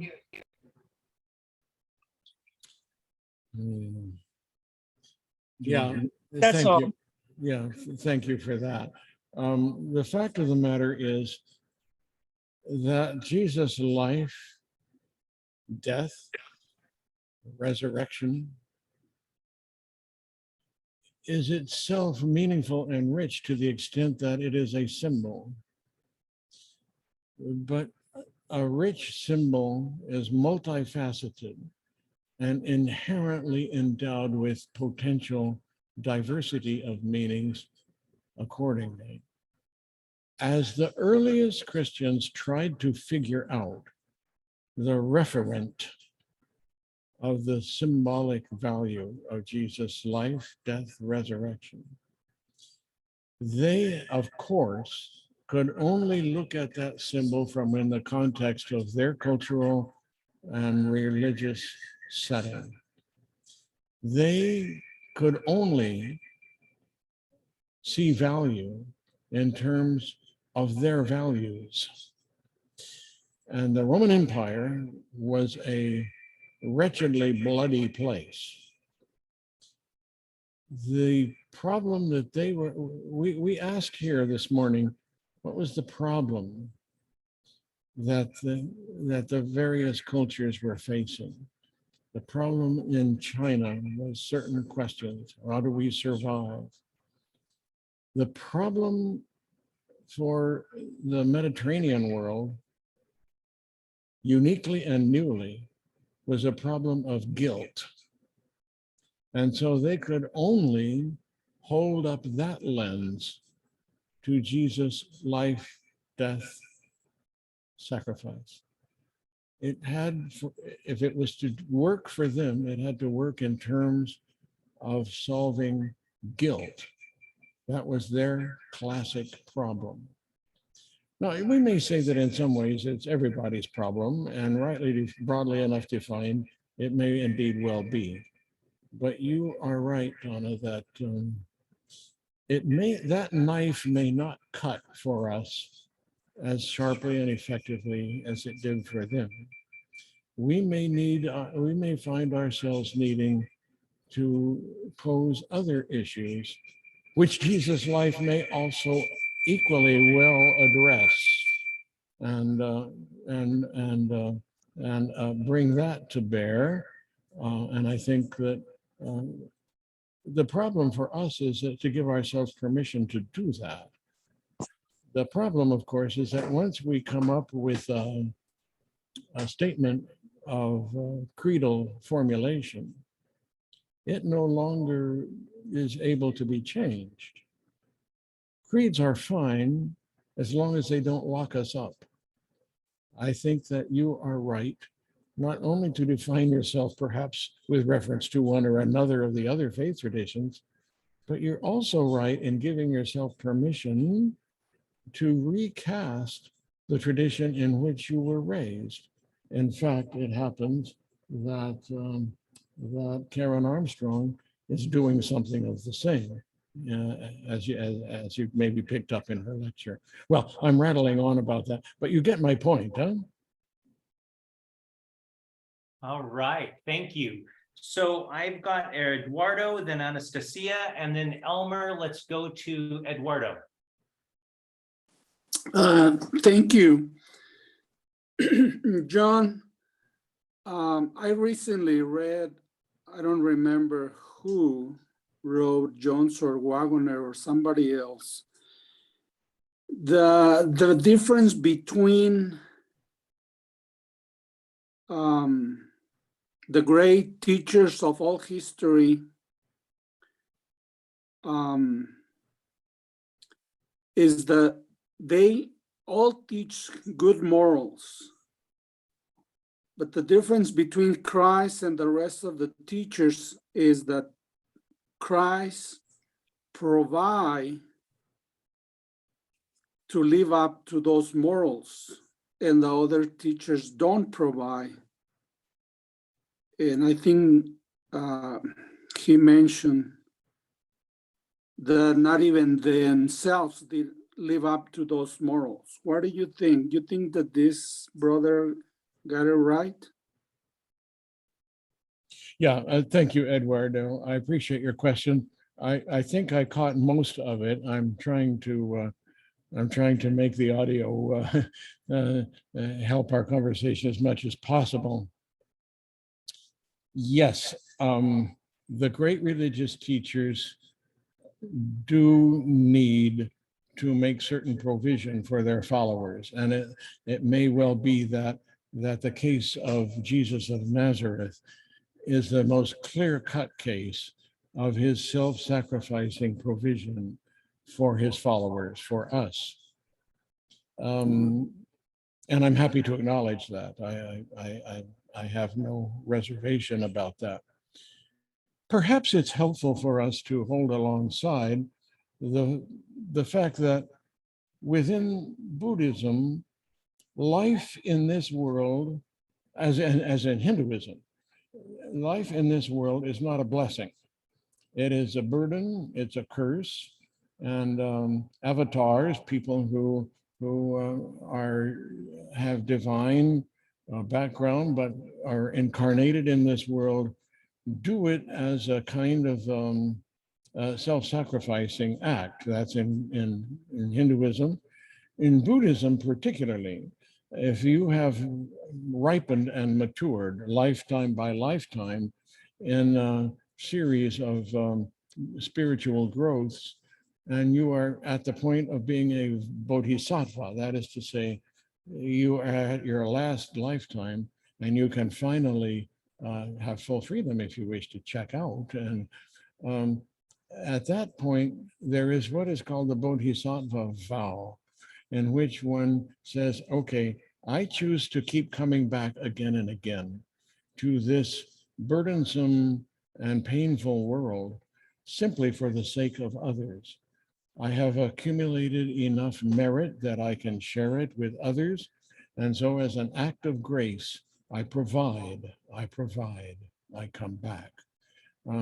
It's a little different. I don't know whether grace and merit are necessarily defined exactly the same, but they perhaps involve walking the same pathway in some way. Thank you, Eduardo, for your question. I hope I touched on it. I'm not sure I quite caught all the implications. Thank you. Thank you, Eduardo. Next, I'm going to go to Anastasia, and then I've got Elmer and Peter in the queue. Anastasia. Thank you so very much. And again, can you hear me? Yes. Yes. Okay. And again, I will call you John. Thank you so much. Yeah, really, you make me feel at home in many ways, theologically, spiritually, educationally, and so on and so forth, especially in a Protestant environment, excluding, of course, this class that is very open and progressive. I listened to also by myself to the video of Karen Armstrong, and of course she's very, very good. I may differ in a different perspective about the language, in several perspectives, but about the language, and maybe because I just adore the Greek language and is the language in which the New Testament is written. Again, as we will see when we speak about some of the Greek classicists, etc., is the balance. The word, and we see that, for instance, in translation, what I read today, the beginning was the word. Word in English, to me, doesn't say a lot, but the logos of the Greeks, oh, wow, really. Although we cannot confine and describe God, but I stand at awe at that. And I understood the logos. That was the preparation for me, besides my family, for Christ. So the word, I believe, we have to use what we have. And also something is misunderstood in Protestant circles is the balance of, and again, we're talking about different sects of Greeks, like the Stoics were different than from other perspectives. Socrates, even with Plato, will have differences. But the classical conception of the body was not even dual, but three, that a good mind could not live in a healthy body, and the soul. And they believe, and it's a great book tomorrow, next time, it's a great book of a Greek writer and scholar similar to Karen Armstrong, that also has explored medicine and the mind and the beliefs in the soul, where they believe that the soul could not be contained in the mind, but it was more like the executor of like the wind that comes into the mind. Anyway, so their body, soul, mind was important, and the word. So in that maybe may differ with Dr. Armstrong, that it is important to use whatever we have. Our meditation, our spiritual, and also that the Eastern Orthodoxy has adopted not only points of view, because everything they believe, the universal truth permeates all cultures and all religions, but also they incorporated, or the others have incorporated from the Greeks, the notion of, especially in the Eastern Orthodox Church, and I was moved. I didn't know that about the Chinese Confucius. Like, for instance, and it might be different from Catholic, the memorials we have for our dead, it's not to ask God to save their soul, because that's up, because we believe that God is kind and all that. But it is what from the ancient times we believe memory is extremely important. Yeah. And so to remember those loved ones and also, and history is very important, so we can learn. And therefore it's important for our family, for our, for the whole history of mankind. And I will finish also about the importance of language. Also, when I read the New Testament in English, I want to say it kind of, sometimes I get irritated, because wherever, at least most of the things where they refer to men, meaning mankind, I wish they said mankind, because in the Greek language, it's also always anthropos. Yes. Yeah. And so I believe that language is important. And I want to thank you so very much. I'm looking forward for your next session. Well, thank you. Those are important points, and that needed saying. Thank you. I'll just say briefly, thank you for reminding us that the dualism really is not dualism, is it? Nous and pneuma, or pneuma in modern Greek, is quite separate issues apart from, of course, soma as well. And we need to remember that, don't we? Yeah, there's more to say, but thank you for catching that. I appreciate it. Well, as the clock is ticking here. All right. Thank you. Let's go next to Elmer.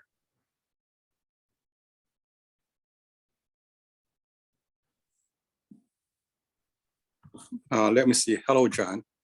Outstanding presentation. Thank you very much. I enjoyed it. I also listened to the lecture of Karen Armstrong, and the summary was, if we could just get rid of our ego, the world will be better. And I wondered whether she considered the neuroscience of ego. When an infant is born, the brain will now develop, and the brain has the capability, but it has to learn. And the first 6 years of life is critical, because that's where the kid learns. Yeah. And because they are so dependent on the mother, as we grow old, as we develop, we learn that all our needs are supplied. And that is termed as egocentric. So a kid thinks egocentric. That's our default. Okay. And we don't learn how to cut the egocentric until we enter 6th grade. I mean, 1st grade. That's when you play the playground and the kid says, you can't do that. They say, well, I can do this. We'll do whatever. Yeah. So it's a tall order to say, if we can just get rid of ego, it will go away. We see that in our clinics, because the 2-year-old temper is evidence that the kid, that the infant is setting into the real world now. But there's a neuroscience basis for this egocentric, and to get rid of that is difficult. And then you couple it with the status of our marriage. Some parents have their own pathology, or parents separate, and so they use the kid as a background, and the kid grows up confused. And then they enter the church, and the church says, all you have to do is get rid of ego. No, wait a second. It's easier said than done, you know. Yeah. All I can do is a quick amen to what you have said. The fact of the matter is that we, in our normal healthy development, if we go through a healthy evolution in our lives, we do come to that point of inner differentiation, right? When we see ourselves through the eyes of others. And that is that is a massively important watershed in our lives, as you have suggested. And it seems to me that every religion that is worth anything has to somehow come to terms with that moment, has to somehow help us transition that opening up of insight into ourselves. Hinduism posits two selves: the self that we experience superficially, and the deep inner self, which it identifies with Brahman. And I think if we get back to Southern Asian thought at some future point along the way here, we may have a chance to unpack that. And I would invite you when we do so to further help us explore that in your contribution to the conversation. This morning, I attended the Sligo church, the Faith and Reason, and they talked about the remnant church. And sometimes religion fuels this egocentric thinking. Yes. You know, we think of ourselves as the remnant church. By doing so, we already have built walls around us, and we say we're better than you. This goes back to the template. It fosters our primary narcissism, and now we can. Now we have an additional reason. God told me to do this, you know. It's not my mom anymore. God told me to do this. You know, God is better than mom, but basically it's a convoluted reason. Yeah. Well, every religious tradition in the world has a few people who say, well, you cannot criticize me because I know that God told me and I'm doing what God said. And we need to process that a little more, all of us, don't we? Yes. In Karen Armstrong's lecture, she used the self-indulgence, and it reminded me of our highly esteemed General Conference president, who knows everything certain about things that no one knows about. You know, he tells us what to do because that's what he thinks. Anyway, I hate to be a pontiff. I'm glad you caught Karen Armstrong's full lecture. I would encourage everyone in the coming week or two, or whenever at your convenience you get a chance, to catch that and sit down through it. And I think you'll find that she's helpful there. Thank you. All right. Thank you very much, Elmer and John. Peter, we're to you. Thank you very much, John, for your very interesting presentation and thought-provoking. So I'm a little surprised that Harold Jaspers didn't, he defined the axial age. He didn't include all the way to the 1st century. He stopped in the 2nd century, and he didn't include Jesus, the greatest of all. And for me, what I understood from your presentation and what I read about the axial age is that basically this period marks add a new element, basically, the relationship between humans and gods. If until the axial age, the main connection was through ritual, now the morality came up. And basically the relationship based on our morality and the relationship between ourselves, between humans. And the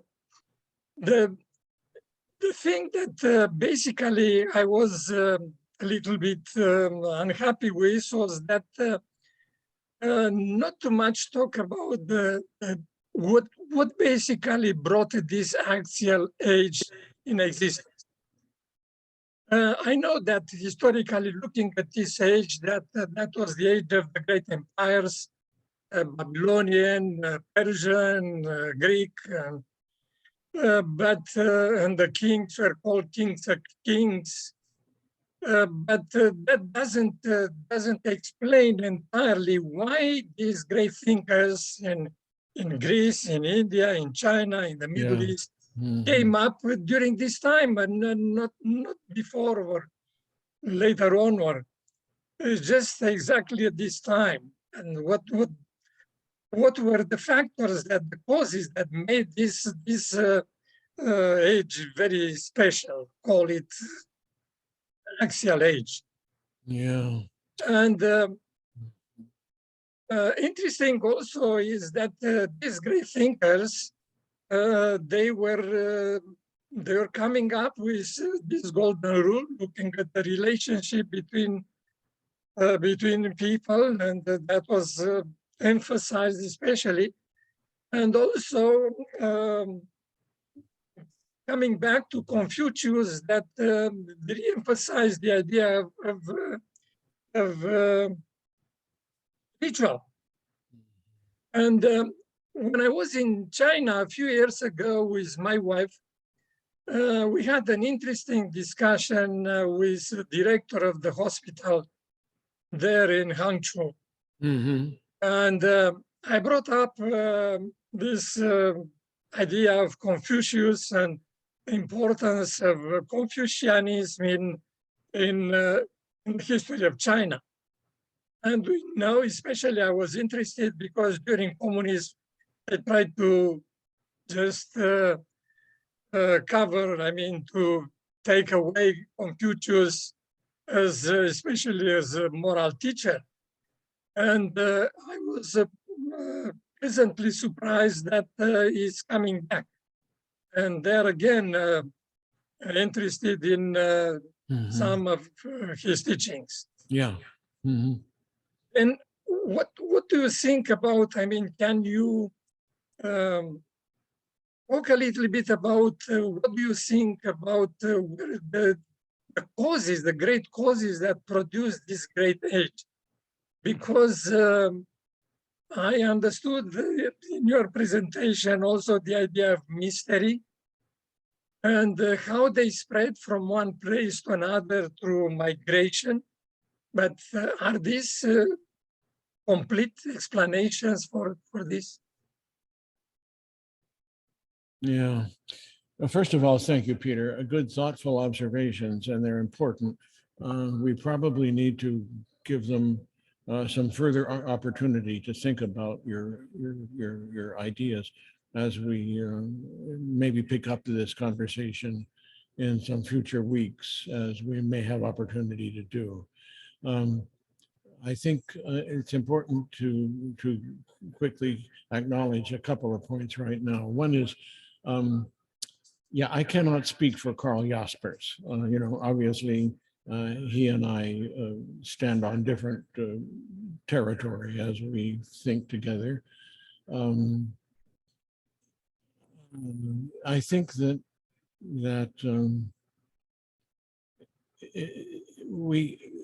I think first of all, we have to acknowledge that while this was this period of time was an extremely important one, it's hard to define the beginning and the end of it exactly.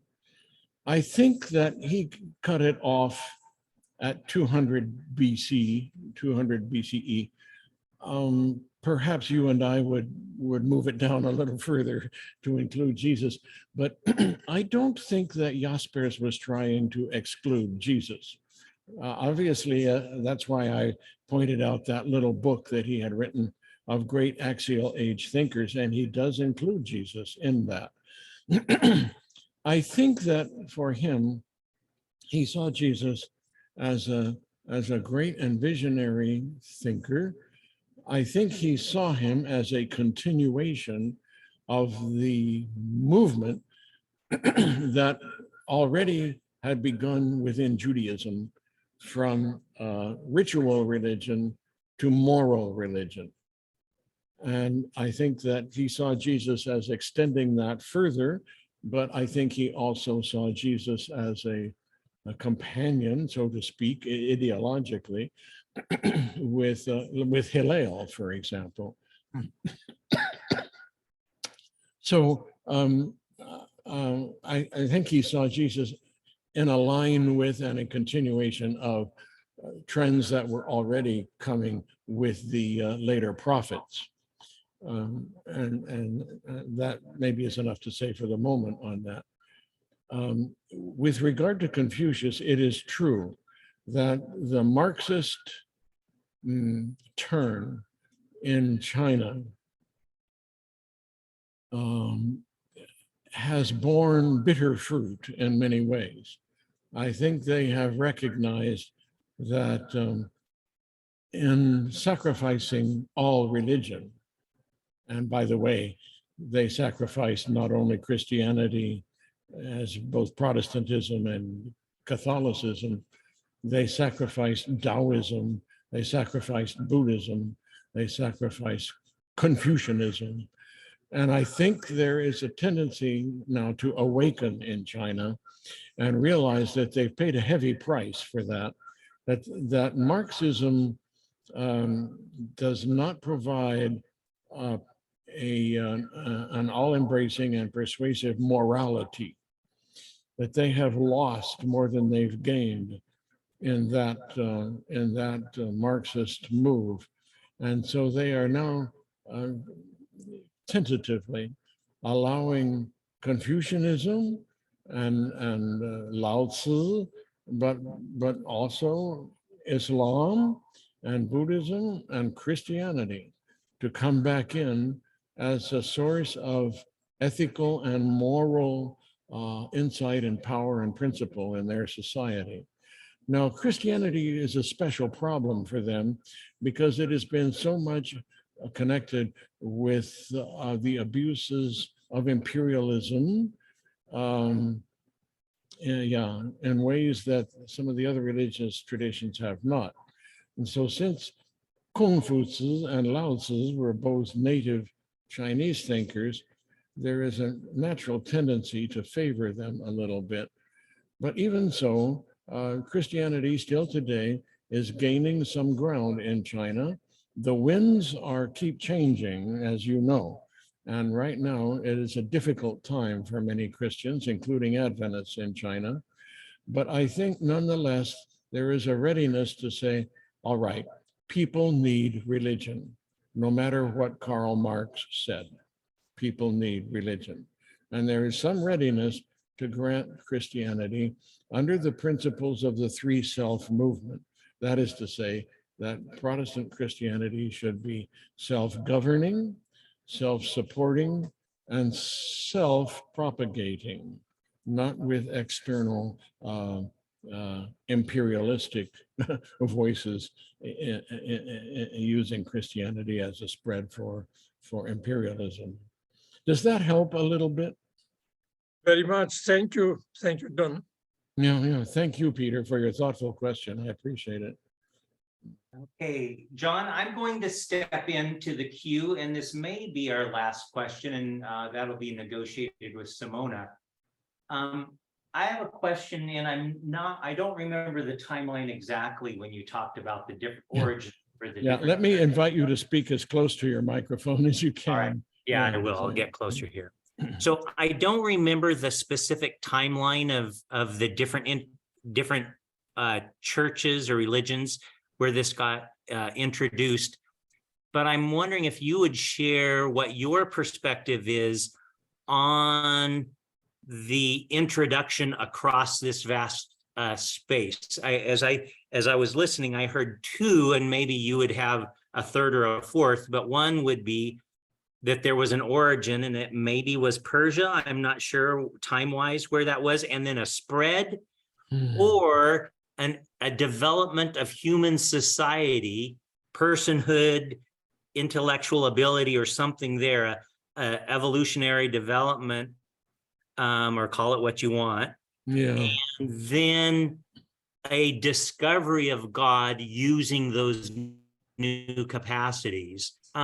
I'm interested in hearing your perspective on how you saw this, how you see the development and spread of this at that time, especially the spread, because in one spot, not real significant, but percolating up in a lot of different locations. That could be because of spread or because of discovery blossoming in all locations, kind of quote unquote simultaneously.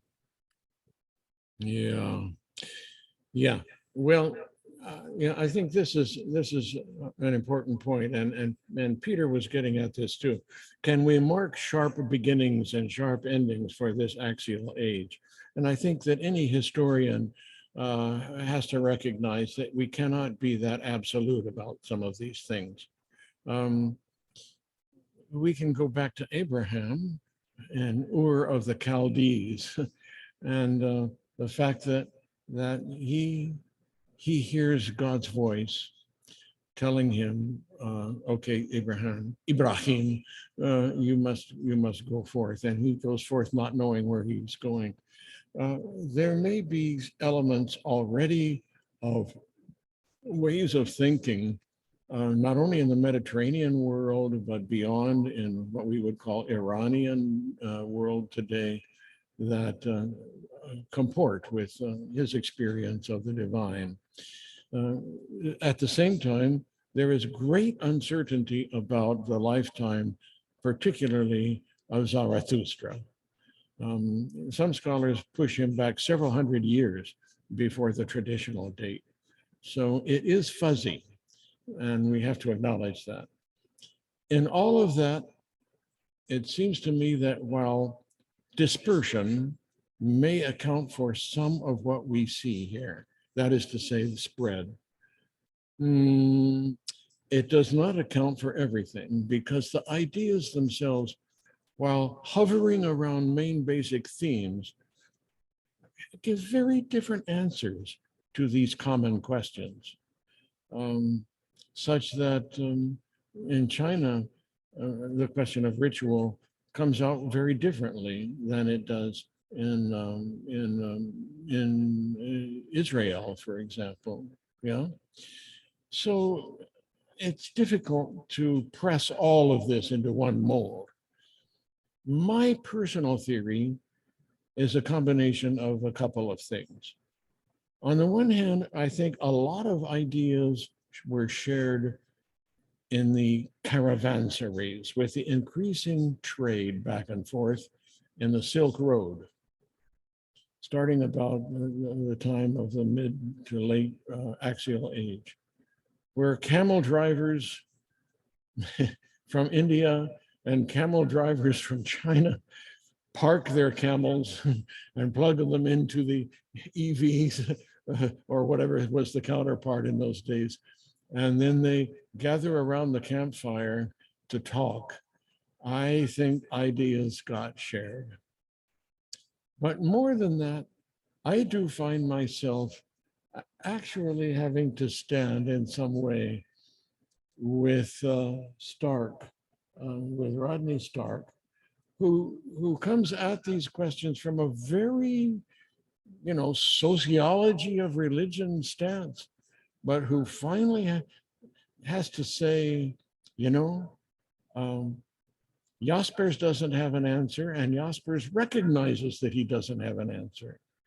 But Rodney Stark has to say, okay, I've got to acknowledge that this is more than human evolution at work here.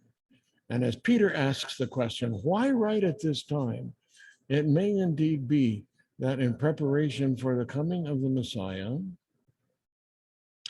that people become newly deepened in their thinking to ask second order questions, questions that invite reflection from various perspectives, but including that from the perspective that we have from Jesus of Nazareth as well. That's not a full and final answer, but I would find myself driven back both to the caravanseries, but also to preparation by divine revelation to the life and teachings of Jesus, who, as he says, comes to give his life a ransom for all. But there is much more at work in that than we often recognize. I don't know, does that help a little bit? Well, it certainly addresses my question, which wasn't a definitive truth, but your perspective on it, which I really appreciate. And it actually does ring true for me. So thank you very much. Thank you. So Donna, I'm going to assert that I think that's a good way to bring this portion of this discussion to an end, and I send it back to you. Thank you very Not Donna, Simona, excuse me. Yes, that's okay. I realize. Thank you very much, John. This was a really outstanding presentation, and your knowledge and experience truly a gift to all of us. Oh, thank you. And next time we'll talk about spiritual pathways a couple of weeks from now. And I think David, our friend David Larson, will be sharing with you a little article that you may find pertinent to this conversation. Happy Sabbath, everybody, and thanks for engaged thinking and questions. Thank you very much. I'm going to end this by several quotations from some wise men from the past.